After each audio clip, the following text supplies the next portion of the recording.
दोस्तों, हमारे आसपास ऐसी कई जगहें मौजूद हैं जो रोमांचक, रहस्य और अजूबों से भरी हुई है। कई जगह ऐसी हैं जहां प्रकृति की खूबसूरती देखने को मिलती है, तो वही कई जगह ऐसी भी हैं जो जोखिमों से भरी हुई है। क्या आपने कभी ऐसी जगहों के बारे में सुना है जहां इंसानों का नहीं बल्कि सांपों का राज चलता है? अगर नहीं, तो आज हम आपको एक ऐसी जगह के बारे में बताने जा रहे हैं जहां जाना खतरों से खाली नहीं है। इस जगह पे इतने सांप रहते हैं कि अगर कोई इंसान यहाँ गलती से भी चला जाए तो उसके जिंदा वापस आने की उम्मीद नहीं की जा सकती है। दरअसल यह खतरनाक जगह ब्राज़ील में है, जिसे स्नेक आइलैंड के नाम से जाना जाता है। इस आइलैंड का वास्तविक नाम इलाहा दा क्यूद मादा ग्रैंड है। वैसे दूर से तो देखने में यह आइलैंड काफ़ी खूबसूरत लगता है, लेकिन आपको जानकर यह हैरानी होगी कि दुनिया के सबसे खतरनाक सांप इसी आइलैंड पे मिलते हैं। दोस्तों, आपका स्नेक वर्ल्ड में स्वागत है। स्नेक आइलैंड में वाइपर प्रजाति के भी सांप मिलते हैं। इस प्रजाति के सांपों के पास उड़ने की भी क्षमता होती है। कहते हैं कि इन सांपों का जहर इतना खतरनाक होता है कि इंसान का मांस तक गलने लगता है। दोस्तों, इस आइलैंड पे अलग अलग प्रजाति के 4000 से भी ज़्यादा सांप हैं। ब्राज़ीलियन नेवी ने आम इंसानों का इस जगह पर जाना पूर्ण रूप से प्रतिबंधित कर रखा है। ब्राज़ील के साओ पाउलो राज्य के तट से लगभग 33 किलोमीटर यानी 21 मील दूर स्थित इस द्वीप का क्षेत्रफल लगभग 4,30,000 वर्ग मीटर यानी लगभग 106 एकड़ है और समुद्र तल से इसकी ऊंचाई 0 से 206 मीटर यानी लगभग 676 फीट तक की है। इसकी जलवायु समशीतोष्ण है और इसका पड़ोसी द्वीप निमीर में भी जलवायु समशीतोष्ण के समान ही है। दोस्तों, इस द्वीप के 1/4 वर्ग किलोमीटर यानी लगभग 62 एकड़ क्षेत्रों में वर्षा वन है। शेष क्षेत्रों में बंजर चट्टानें और खुली घास के मैदान हैं।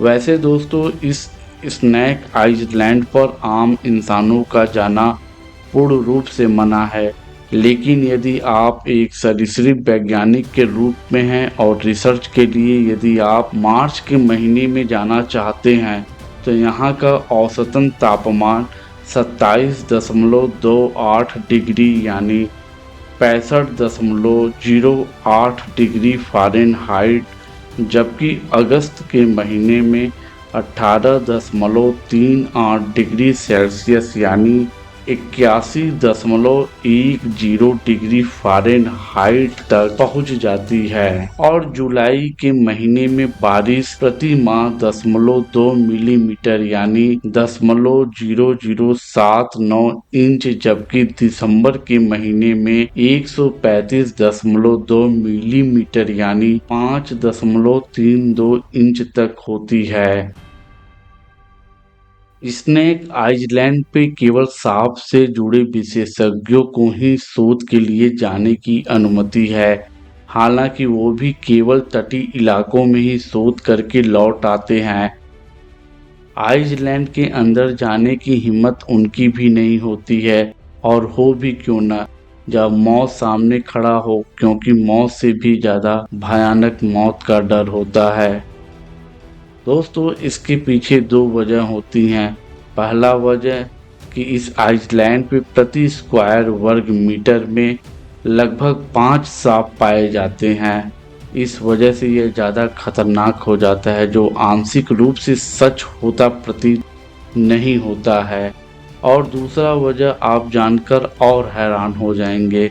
इस आइलैंड पे जो सांप मिलता है उसके जहर की कीमत अंतर्राष्ट्रीय बाजार में लाखों रुपए में है।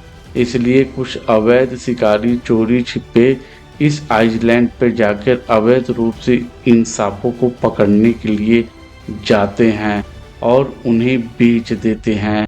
यहाँ मिलने वाले गोल्डन लॉन्स हेड वाइपर की कीमत अंतर्राष्ट्रीय बाजार में 25 लाख रुपए से ज़्यादा की है।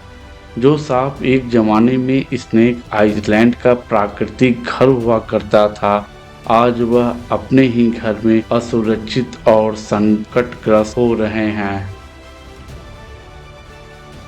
स्नेक आइलैंड अंटार्कटिक महासागर में ब्राजील के पूर्वी तट पर एक द्वीप है। यह द्वीप अपने प्रचुर सांपों के लिए प्रसिद्ध हो गया है, क्योंकि यहाँ इतने सांप हैं कि पूरी दुनिया इसे स्नेक आइलैंड कहती है। दुनिया के सबसे जहरीले और खतरनाक सांप भी यहीं पाए जाते हैं। यहाँ आपको हर तरफ सांप ही सांप नजर आएंगे। यहाँ तक कि पेड़ों पर भी ये झुंड के झुंड लटके रहते हैं, इसलिए इसका नाम स्नेक आइलैंड पड़ गया है। दोस्तों, ब्राजील देश के साओ पाउलो राज्य में इटानहैम नगर पालिका के हिस्से के रूप में इस द्वीप को प्रशासित किया जाता है। ये साओ पाउलो से केवल 90 मील की दूरी पर है। यह द्वीप छोटा है। दोस्तों, इस द्वीप पे गंभीर रूप से लुप्त प्राय हो रहे विषैले प्रोथ्रोप्स इंसुलरिस यानी गोल्डन लॉन्स हैंड पीट वाइपर का एकमात्र प्राकृतिक घर है, जिसका मुख्य आहार आइलैंड पे रहने वाली और प्रवासी पक्षी है। क्योंकि प्रवास के दौरान पंछियां यहाँ पर आकर रुकती हैं और गोल्डन लॉन्स हैंड का घातक जहर एक बार में ही शिकार बना लेती हैं।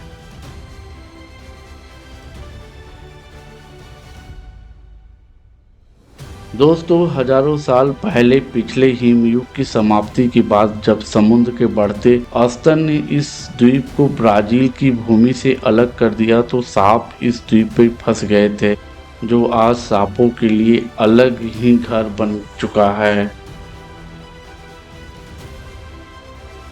ब्राजील देश में सांप अत्यधिक पाए जाते हैं, इसलिए ब्राजील को सांपों का घर भी कहा जाता है, जैसा कि हमने आपको पिछले वीडियो में बता रखा है। दोस्तों, आने वाले अगले समय में विकास का दौर बढ़ता गया और सांपों को अपने नए वातावरण के अनुकूल होने की अनुमति मिलती गई, जिससे आबादी में तेजी से वृद्धि हुई और द्वीप को सार्वजनिक दौरे के लिए खतरनाक बना दिया गया। स्नेक आइलैंड लोगों और सांपों दोनों के लिए ब्राजील की सरकार ने जनता के लिए बंद कर रखा है। दोस्तों, यहाँ केवल ब्राजीलियाई नौसेना और ब्राजीलियाई संगीत संरक्षण इकाई के साथ रिसर्च वैज्ञानिक जैसे Chico Mendes Institute for Biodiversity Conservation द्वारा जांचे गए चयनित शोधकर्ताओं के लिए उपलब्ध रहा है। स्नेक आइलैंड में विभिन्न प्रकार की वनस्पतियां हैं।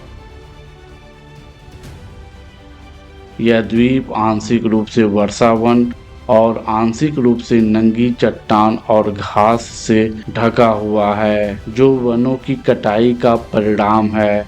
वनों की कटाई द्वीप के नाम की उत्पत्ति है। कोइमाडा शब्द जंगल की आग के लिए एक पुर्तगाली है, जबकि स्थानीय लोगों ने द्वीप पर केले के बागान के लिए भूमि को जलाकर साफ करने का प्रयास किया, लेकिन 1909 में जहाज़ों को द्वीप से दूर ले जाने के लिए, ताकि जहाज द्वीप से टकरा ना सकें, इसलिए इस द्वीप पे एक लाइट हाउस का निर्माण किया गया था। ऐसा कहा जाता है कि इस लाइट हाउस को चलाने के लिए एक व्यक्ति को नियुक्त किया गया था, जो अपने परिवार के साथ इस आइलैंड पे रहता था। एक दिन सुबह पता चला कि उस परिवार के सभी सदस्यों की मौत हो चुकी है और उन परिवारों को इस आइलैंड पे रहने वाला भूमि पर रहने वाले सामान्य विषैले सांपों से 5 गुना ज्यादा विषैला सांप गोल्डन लैंस हैंड ने काट रखा था। तब से कोई भी मनुष्य इस आइसलैंड पे रहने के लिए तैयार नहीं हुआ, लेकिन कुछ समय के बाद इस लाइट हाउस को स्वचालित कर दिया गया है, क्योंकि इस द्वीप पे बहुत सारे सांप हैं। कुछ अनुमानों के अनुसार प्रति वर्ग मीटर पे 5 सांप एक साथ पाए जाते हैं, जो आपसी संसाधनों के लिए प्रतिस्पर्धा है। हालांकि कई स्रोतों ने इस दावे को खारिज किया है और कहा है कि इतने कम संसाधनों के साथ इतनी बड़ी आबादी का समर्थन करना असंभव है। स्नेक आइलैंड पे 41 दर्जन पक्षी प्रजातियों की आबादी के बावजूद गोल्डन लैंस हैंड केवल 2 पर निर्भर है। ट्रोग्लोडाइट्स मस्क्यूलस यानी दक्षिणी हाउस ब्रेन, जो आमतौर पे एक शिकारी के रूप में गोल्डन लैंस हैंड से बचने में सक्षम है, और चिली एलेनिया यानी फ्लाई कैचर की एक प्रजाति जो सांप के समान क्षेत्र में वनस्पति पर भोजन करती है। पहले माना जाता था कि इस द्वीप पे लगभग 4,30,000 सांपों की आबादी है, लेकिन हाल के अनुमान बहुत ही कम है। गोल्डन लैंस हैंड की पहले की आबादी अध्ययन में पाया गया है कि इनकी संख्या 2000 से 4000 है, जो लगभग पूरी तरह से द्वीप के वर्षा वन क्षेत्र में केंद्रित है। ऐसा इसलिए हुआ होगा क्योंकि संसाधनों की मात्रा सीमित थी और जनसंख्या समतल हो गई थी। लेकिन 2015 में डिस्कवरी चैनल की डॉक्यूमेंट्री में एक सरीसृप वैज्ञानिक ने अनुमान लगाया और कहा था कि जनसंख्या 2000 से 4000 गोल्डन लैंस हैंड पर बनी हुई है। गोल्डन लैंस हैंड को भी इनब्रीडिंग से खतरा हो सकता है, जिसका प्रभाव आबादी पे स्पष्ट रूप से है। गोल्डन लैंस हैंड की कुल कम आबादी के कारण सांप को IUCN की संकटग्रस्त प्रजाति की लाल सूची के रूप में लुप्तप्राय करार दिया गया है। इसे ब्राजील के लुप्तप्राय जानवरों की सूची में भी रखा गया है। दोस्तों, इसके साथ साथ इस आइसलैंड पे पाए जाने वाला एक गैर विषैले सांप प्रजाति डिप्सास अल्बिफ्रोंस की छोटी आबादी का भी घर है। दोस्तों, यदि आप चैनल पे नए हैं तो चैनल को सब्सक्राइब कर लें, और यदि आपको यह वीडियो अच्छा लगा हो तो आप इस वीडियो को लाइक कर सकते हैं, शेयर कर सकते हैं और हमें कमेंट्स करके बता सकते हैं कि आपको यह वीडियो कैसा लगा। हम फिर मिलते हैं एक नए टॉपिक में एक नए वीडियो के साथ। तब तक के लिए जय हिंद दोस्तों।